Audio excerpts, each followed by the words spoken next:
You see this wildflower by the water, right? You probably just think it's pretty.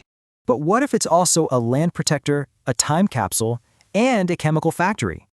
Okay, first, a quick heads up. This is for educational purposes only. This plant is potent. So let's dive into its secret superpower, which is hidden right under the surface. The real hero here is the rhizome.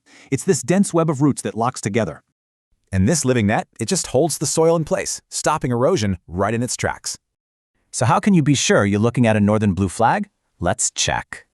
First up, look at the leaves. They grow in this really cool flat fan shape, kind of like little swords. Now, the details are what separate our native blue flag from its invasive yellow cousin.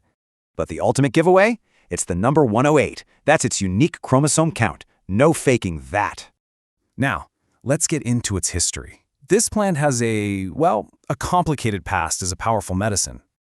The story really starts with the deep knowledge of indigenous peoples and their specific uses. Then, in the 19th century, a group of doctors called the Eclectics picked up on this knowledge. They basically saw it as a way to kickstart the body's detox systems, especially for the liver. It actually went mainstream. It was listed in the U.S. Pharmacopoeia for a solid 75 years. Okay, so that's the history. But what does modern science have to say about all this? Well, that old idea of a blood purifier, it actually lines up with what we know today.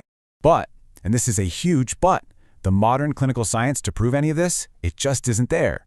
And you have to know, all that power comes with serious risks. We're talking major gut issues. This is one for the pros. It has a razor-thin line between a helpful dose and a harmful one.